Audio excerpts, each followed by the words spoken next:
మన రక్షకుడైన యేసుక్రీస్తు నామములో అందరికీ వందనాలు. అందరూ బాగున్నారా? మరి మనం ఈరోజు కూడా ఈ విధంగా కలుసుకోవడానికి, దేవుని సన్నిధిలో గడపడానికి ప్రభు మన పట్ల చూపించిన అత్యున్నతమైన కృపను బట్టి నేను దేవునికి కోట్లాది వందనాలు, స్తోత్రాలు, కృతజ్ఞతాస్తుతులు చెల్లిస్తున్నాను. భయంకరమైన ఎండలో, ఈ భయంకరమైన కాలంలో మరో ముఖ్యంగా అన్ని దేశాన్ని, మన దేశాన్ని, మన రాష్ట్రాన్ని కూడా చాలా భయంకరంగా శోధిస్తున్న ఈ కరోనా వైరస్ నుంచి దేవుడు మనల్ని విడిపించుకున్నాక ఆమేన్. క్రీస్తునందు ప్రియులారా, దేవుని వాక్యాన్ని కొద్ది సమయం మనం ధ్యానం చేసుకున్నామండి. చూడండి, పరిశుద్ధ గ్రంథం బైబిల్ నుండి ఫిలిప్పీయులకు రాసిన పత్రిక 4వ అధ్యాయము 19వ వాక్యాన్ని ధ్యానం చేసుకున్నాం. ఫిలిప్పీయులకు రాసిన పత్రిక 4వ అధ్యాయము 19వ వాక్యాన్ని ధ్యానం చేసుకున్నాం. కాగా దేవుడు తన ఐశ్వర్యం చొప్పున క్రీస్తు యేసునందు మహిమలో మీ ప్రతి అవసరత తీర్చును. క్రీస్తునందు ప్రియులారా, ఈ ఉదయకాల సమయంలో దేవుని వాక్యాన్ని మనమంతా ధ్యానిస్తున్నైతే చూడండి, ఇక్కడ దైవజనుడైన పౌలు ఫిలిప్పీ సంఘానికి రాసిన పత్రిక 4వ అధ్యాయము 19వ వాక్యంలో ఈ విధంగా రాస్తున్నాడు. కాగా మీకున్న ప్రతి అవసరత క్రీస్తు తన మహిమైశ్వర్యంలో తీర్చును అని వాక్యం సరిస్తుందండి. నిజమే, ఈ భూలోకంలో ఉన్న మానవ జీవితంలో ఏదో ఒక అవసరత, నాకు ఏ అవసరత లేదండి, ఏ పొదువు లేదండి అని చెప్పగలిగిన వాళ్ళు భూమి మీద బహుశా ఎవరు ఉండకపోవచ్చు. ఎందుకంటే ఏదో ఒక అవసరత, ఏదో ఒక అవసరతను కలిగి మనం ఉంటాం ఎవరికైనా. మరి మనకున్న అవసరతలు ఎవరు తీరుస్తారు? కొంతమందికి అమ్మ నాన్న ఆస్తులు ఇస్తూ ఉంటారు, మరికొంతమందికి అత్తమామల ద్వారా ఆస్తులు కలుస్తూ ఉంటాయి. మంచిదే. నేను చాలాసార్లు నేను ఇచ్చే వర్తమానాల్లో మాట చెబుతూ ఉంటాను, మన అమ్మ నాన్న ఇచ్చిన అత్తమామల వల్లే వచ్చిన ఆస్తి ఉండొచ్చు, తేడా వస్తే లేకపోవచ్చు. కానీ దేవుడిచ్చే ఆశీర్వాదం ఎలాంటిదంటే అది ఎప్పుడు దొంగిలించలేదండి. మరో ముఖ్యంగా చెప్పాల్సిన మాట ఏంటంటే, దేవుడిచ్చే ఆశీర్వాదం ఐశ్వర్యముగా మార్చబడుగాక. ఆమేన్. మరి మన అవసరతలు ఇరుగు పొరుగు వారిని అడిగి తీరుస్తారా? లేక మన అవసరతలు ఎవరిని అడిగి తీరుస్తారు? మనకున్న అవసరత ఏంటంటే, అవసరత పిల్లలు చదివించుకోవాలి, పిల్లలకి వివాహం చేయాలి, ఒక స్థలాన్ని కొనుక్కోవాలి, ఒక ఇల్లు కట్టుకోవాలి. ఇలా ప్రతి ఒక్కరికి ఏదో ఒక అవసరత ఉంటుందండి. భూలోకంలో ఉన్నంతకాలం మానవ జీవితంలో ఏదో ఒక అవసరత ఉంటూనే ఉంటుంది. అయితే నువ్వు యేసుక్రీస్తు నామాన్ని అంగీకరించిన నీవు ఆ యేసుక్రీస్తు నామములో నువ్వు ప్రార్థన చేస్తే ఆ ప్రార్థన ఆయన మహిమైశ్వర్యంలో నీకున్న ప్రతి అవసరత తీర్చబడుగాక. ఆమేన్. ఎందుకంటే ప్రార్థన చేసే వారికి, ప్రభు మీద ఆనుకున్న వారికి, ప్రభు మీద ఆధారపడిన వారికి ఆయన తన మహిమలో మనకున్న ప్రతి అవసరత ఆయన తీరుస్తాడు. ఒకవేళ మీ జీవితంలో చాలా అవసరాలు కలిగి ఉండి ఆ అవసరాలు ఎవ్వరూ తీర్చకపోతే ఏం చేయాలో అర్థం కాని పరిస్థితుల్లో పలుమార్లు నా జీవితం ఇంతే, నా బ్రతికితే నాకెవరు సహాయం చేస్తారు, నాకున్న అవసరాలు ఎవరు తీరుస్తారు అని కుంగి కృషించిపోతున్నావేమో.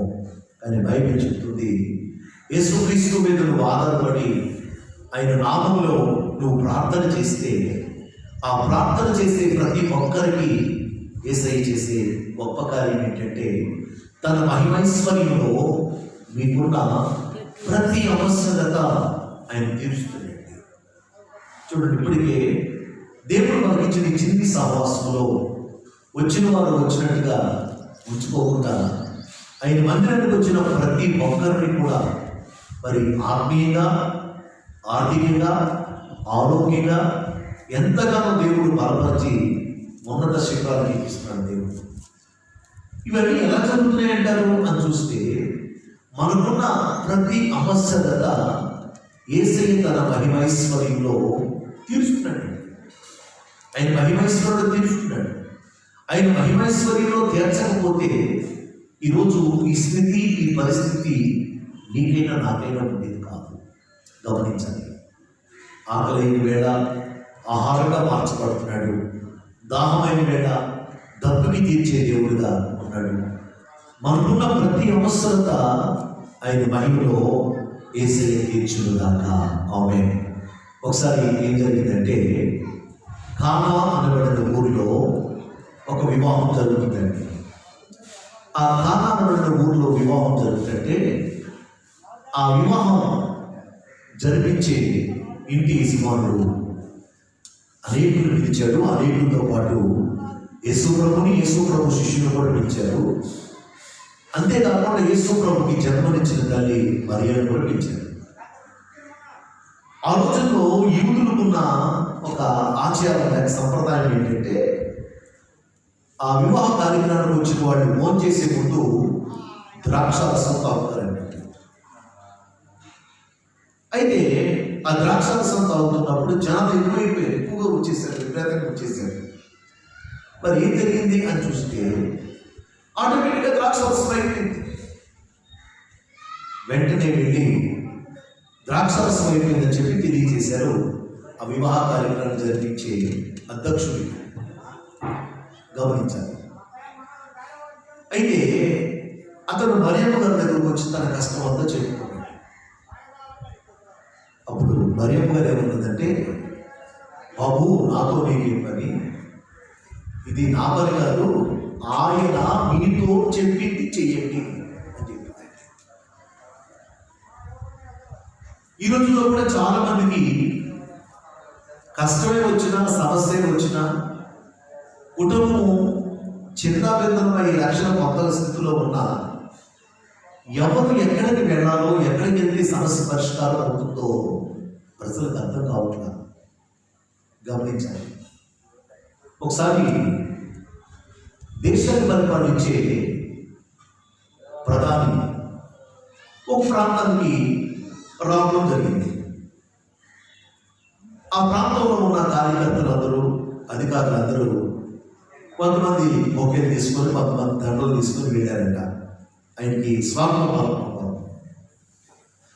నాయకుడు కదా, పెద్ద అయిన కదా, అందరూ చేతికి బొకేలు ఇచ్చి కొంతమంది దండలు వేసి చాలా సంతోషపడి మీరు మా ప్రాంతానికి రావడం అని స్వాగతం పలుకుతున్నారు. ఆ ఇంటి వాళ్ళు ఒక బాగా తెలివి వాడు, వీళ్ళందరూ పిచ్చోళ్ళు, అమాయకులు, వీళ్ళు ప్రధానమంత్రి గారికే దండలేస్తున్నారు, చేతికి బొకేలు ఇస్తున్నారు. అసలు ప్రధానమంత్రి గారిని మరి మోసుకొచ్చిన విమానం ఎంత గొప్పదని విమానాలకు దండేసాడు. ఎంత బ్లైండ్ అంటే, అదొక పాత్ర, ఒక వస్తువు, అంతవరకే. గమనించాలి.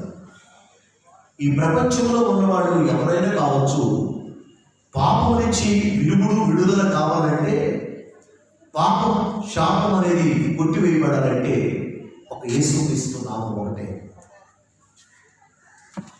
ఈ భూలోకానికి యేసయ్య మనిషిగా రావాలి కనుక కన్య అయిన మరియ ఆ స్త్రీని ఏర్పాటు చేసుకున్నాడు, ఒక పాత్రగా వాడుకున్నాడు. అంతే తప్ప యేసుక్రీస్తు నామంలోనే ప్రార్థన చేయాలి, యేసయ్య నామాన్ని ఆరాధించాలి, దేవునికి మహిమ కలుగునుగాక. గమనించాలి. నీవు యేసయ్య మీద ఆధారపడి ప్రార్థించినప్పుడు నీకున్న ప్రతి అవసరత ఆయన తీరుస్తాడు. మరి యేసు ప్రభు దగ్గరికి వెళ్ళకుండా వీళ్ళు ఎక్కడికి వెళ్ళారంటే మరియమ్మ దగ్గరికి వెళ్ళారు. మరియమ్మ కూడా మనలాంటి మనిషే.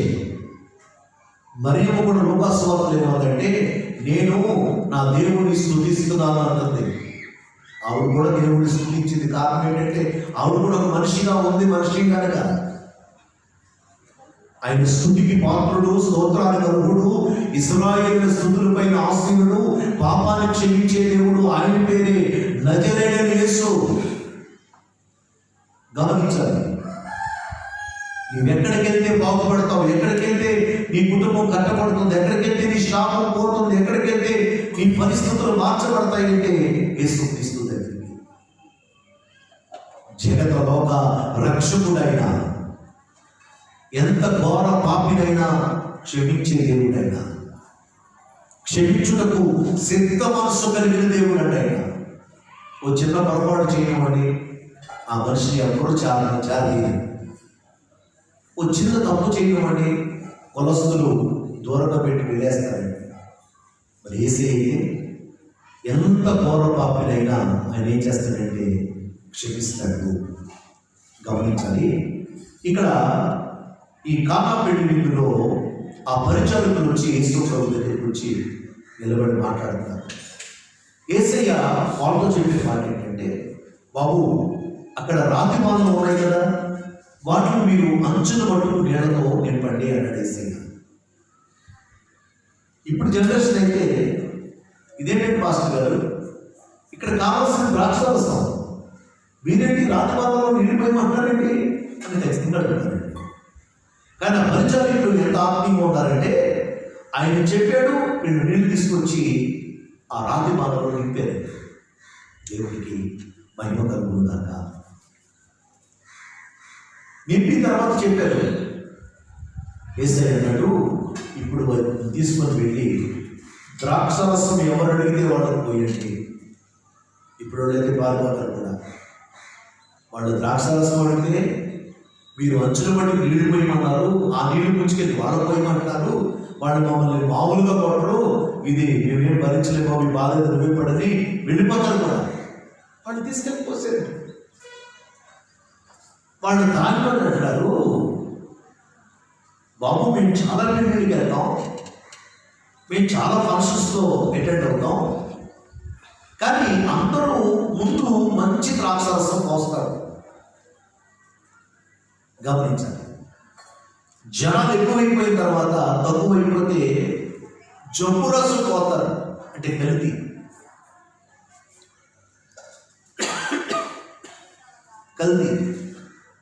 మనోడు అప్పుడప్పుడు ఒక టీ పెడతారు కొంతమంది, అందరూ కాదనుకోండి. ఎంత బాగా పెడతారంటే, మరి జనాలు ఎక్కువైపోయినందుకు పెడతారో, పాలు లేక పెడతారో, లేకపోతే ఆ వచ్చిన మీద పగబట్టి పెడతారు, నాకు తెలియదు. కానీ అసలు అది టీ అర్థం అవ్వదు, కానీ నీళ్ళు అర్థం అవ్వదు. గమనించండి, ఇది యాసకాలం కదండి. కొంతమంది మజ్జిగిస్తారు, వాళ్ళంత మంచిగా తెలుసా, అది మజ్జిగ అర్థం అవుతుంది, నీళ్ళు అర్థం అవ్వదు. మరి అది లేకపోతే జనాలు ఎక్కువైపోయేదనుకోనో, లేకపోతే నేను ఏదో చెప్పాను కదా ఎత్తుకెత్తాం, లేక వాళ్ళు చూసి ఏదో సామెత ఉంది కదా మన ప్రాంతంలో, ఒకరు చూస్తే పెట్టకపోతుందో, ఒకరు చూస్తే కొట్టకపోతుందని. ఇద్దరు అల్లుడు ఇంటికి వచ్చారట పండగకి. ఒక అల్లుడికి బాగా పెడుతుందండి అత్తగారు, ఓ అల్లుడు అసలు సరిగ్గా పెట్టట్లేదంట.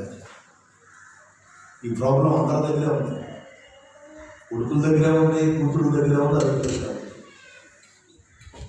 కానీ అందరినీ సమానంగా ప్రేమించే ఆ గొప్ప మనసు ఎవరికి ఉందంటే యేసుక్రీస్తుకు ఉందండి. ఆయన ఎంత మందినైనా ప్రేమించగలిగిన వాడు, భరించగలిగిన వాడు. గమనించాలి, ఆ ప్రధాన దగ్గరికి వెళ్ళి అడిగారు, ఆ పెళ్లి కార్యక్రమం జరిపించే వ్యక్తి దగ్గరికి వెళ్ళి అడిగారు, బాబు ఈ ద్రాక్షరసం ఎక్కడి నుంచి వచ్చింది? ఇది మధురాది మధురంగా ఉంది, మేము ఇంతవరకు వెళ్ళిన ఏ పెళ్లిలో కూడా ఇలాంటి కార్యక్రమాలు చూడలేదు అని చెబుతున్నారంట. ఇందుకే ఆ మధురాది మధురమైన ద్రాక్షరసం ఎక్కడి నుంచి వచ్చిందని చూస్తే దేవుడు పెట్టారా, అది ఆ పెళ్లి విందులో, కానా పెళ్లి విందులో అక్కడ అవసరం ఏంటంటే డబ్బు కాదు, వెండి కాదు, బంగారం కాదు, స్థలం కాదు, పొలం కాదు, మేడలు కాదు, బిందులు కాదు, పర్వ కాదు, చికెన్ కాదు, మటన్ కాదు, ఫిష్ కాదు, ప్రాన్స్ కాదు. ఇక్కడ కావలసిన అవసరం ఏంటంటే ద్రాక్షారసం పొదుగు వచ్చింది.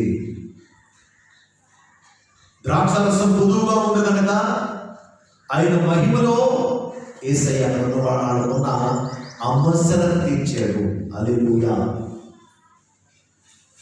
అక్కడ ఉన్న వాళ్ళ అవసరత యేసయ్య తన మహిమలో ఎలా తీర్చాడంటే నీళ్లను ద్రాక్షారసంగా మార్చాడు. దేవుడికి మహిమ కలుగుతుందాక. దాంట్లో పంచదార కలపలా, ద్రాక్ష పళ్ళు తీసుకొచ్చి ద్రాక్షారసం తయారు చేయాలి. నీళ్లనే యేసయ్య ద్రాక్షారసంగా మార్చాడు. నీళ్లునే ద్రాక్షారసంగా మార్చిన యేసయ్య నీ జీవితాన్ని ఆశీర్వదించలేడా? నీ కుటుంబ పరిస్థితులు యేసయ్య మార్చలేడా? నిత్యము నీ జీవితంలో అనుభవిస్తున్న ప్రతి సమస్యని ఆయన తీర్చలేడా? ఆయన సముఖంలో ప్రార్థించినప్పుడు ఆయన మహిమైశ్వర్యంలో నీకున్న ప్రతి అవసరత యేసయ్య తీర్చునుగాక. వీళ్ళకి ఎలా తీరింది విన్నారు కదండి. మీరు తర్వాత చదువుకోండి. యోహాను సువార్త 2వ అధ్యాయం 3వ వచనం చదువుకుంటే ఈ చాలా విషయాలు తెలుస్తాయి. యోహాను సువార్త 2:3 వచనం. భూమి మీద యేసుక్రీస్తు ప్రభు మొట్టమొదటిగా చేసిన మిరాకిల్ అదేంటంటే కానా పెళ్లి విందులో నీళ్లను ద్రాక్షారసంగా మార్చడం. గమనిస్తారా? నీళ్లనే ద్రాక్షారసంగా మార్చిన యేసయ్య, నీటి మీద నడిచిన యేసయ్య నీ జీవితంలో ఉన్న ప్రతి అవసరత యేసయ్య తీర్చునుగాక. ఆమేన్. దేవుడి బిడ్డ, నువ్వు దేనిని బట్టి కూడా అధైర్యపడాల్సిన పని లేదు. నువ్వు దేనిని బట్టి కూడా చింతించాల్సిన పని లేదు. నువ్వు దేనిని బట్టి కూడా నువ్వు దుఃఖపడాల్సిన పని లేదు.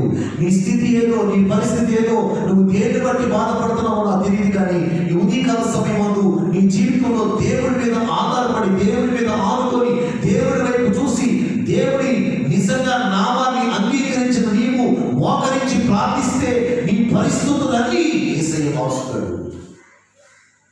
నీకెందుకు ఈ దరిద్రం, ఎందుకు ఈ కష్టాలు, ఎందుకు ఈ సమస్యలు, ఎందుకు ఇటువంటి పరిస్థితులు అంటే కేవలము ఆయన చెప్పింది నువ్వు చేయక, ఆ పరిచర్యలు చెప్పింది చేశారు కనుక అక్కడ ఒక అద్భుతం చూశారండి.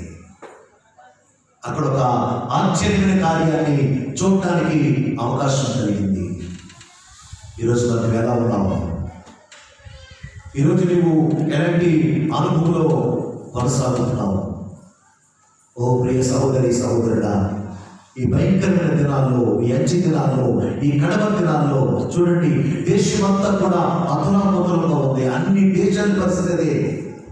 లక్షల మంది చచ్చిపోతున్నారు. ఇంకా లక్షల మంది ఈ కరోనా వైరస్ బట్టి హాస్పిటల్లో అడ్మిట్ అయి బాధపడుతున్నారు. మరి నీ జీవితంలో ఎలా ఉన్నావు?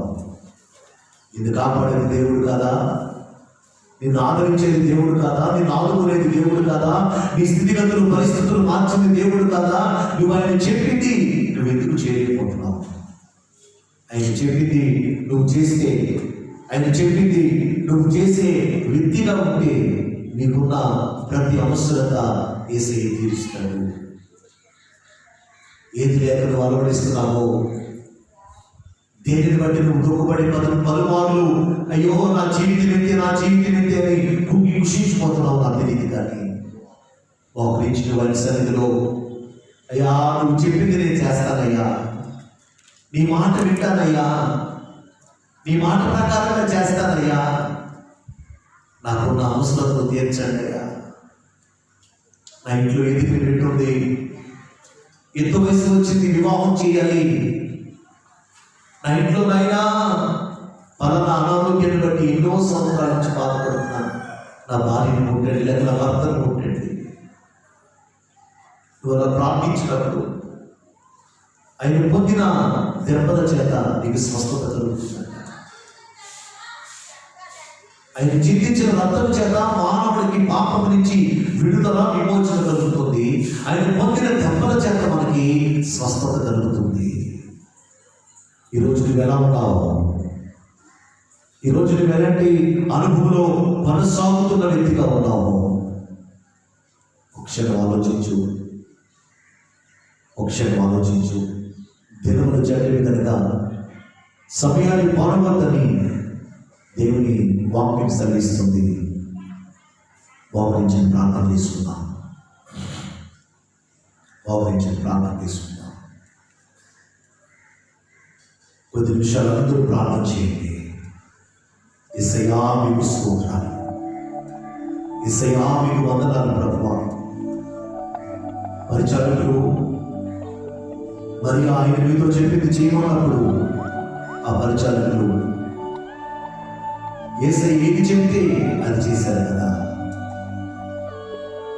నీళ్లు పోయమన్నారు, నీళ్ళు పోసారు వాళ్ళు.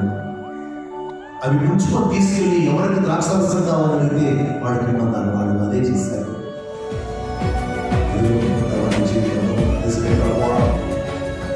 నీ సఖీకి వస్తున్నాను కానీ మాకు వింటున్నాను కానీ నేను నమ్ముకున్నాను పేరు నమ్మకం కానీ నువ్వు చెప్పింది చేశాను. క్షమించండి. నువ్వు చెప్పింది చేసే ఆత్మీయ ఈ మాటలు ఇవ్వడే ఆత్మీయ దయచేయండి. నన్ను బలపరచండి, నన్ను స్థిరపరచండి. నీ వాక్యం వెలుగులో నడిపించు ప్రభువా అని ప్రార్థన చేసుకుంటున్నాను. ప్రేమ కలిగిన మా యేసు ప్రభువా, మీ పరిశుద్ధమైన నామానికై వందనాలు స్తుతిస్తూ ఉదయకాల సమయంలో మీ సన్నిధిలో గడపడానికి ఇచ్చిన మాకు ఈ అవకాశం వరకు వందనాలు స్తోత్రాలు ఈ నగరీశ్వరుడు మాకున్న ప్రతి అవసరం తీర్చుతామని వాగ్దానం చేశారు. మీరు నిన్నాడు నిరంతరం ఏ రీతిగా ఉన్నది నాయన. కాలాలు మారినా, యుగాలు మారినా, దేశ పరిస్థితులు మారినా, దేశాన్ని పరిపాలించే రాజులు సైతం మార్పు చెందిన మనుషులు పార్టీ కలిగిన మానవ తెలుగు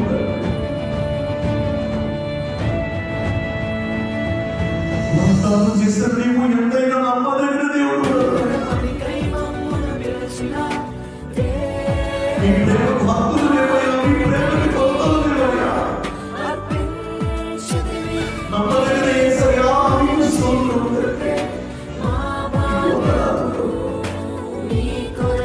మమ్మల్ని బలపరచండి. వాకి వింటున్న ప్రతి బిడ్డని బలపరచండి. హృదయాలను జన్మండి ప్రభువా.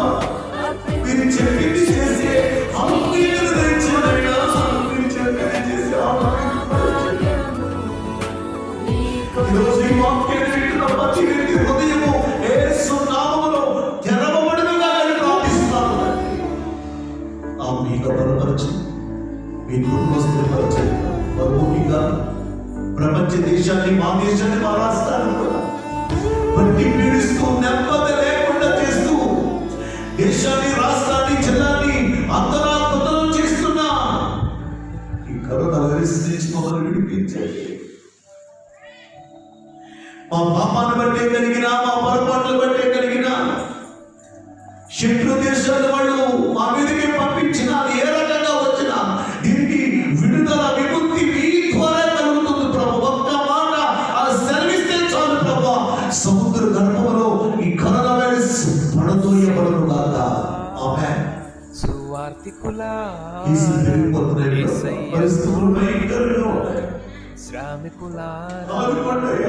సేవకులారా, సువార్తికులారా, వందనము. ఉన్నత పనికై మమ్మును పిలిచిన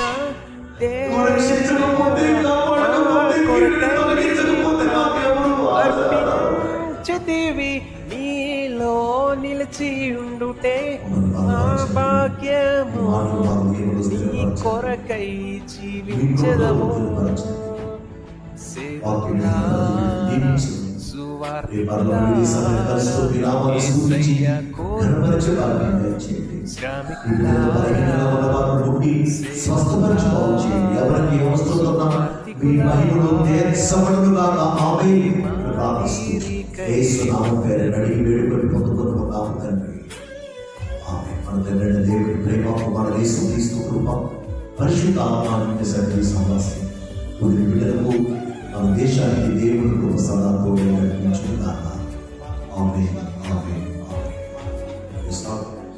దేవుడు మనందరినీ దీవించుగాక. అందరూ ప్రార్థన చేసుకొని మరి ఈ యొక్క యూట్యూబ్ కార్యక్రమం వాక్యం వస్తున్న కార్యక్రమం కూడా మీ స్నేహితులకి మీరు పంపించండి. అలాగే వాక్యం చూస్తే కాకుండా మరి ఫోన్లో సబ్స్క్రైబ్ చేయడం చెప్పండి.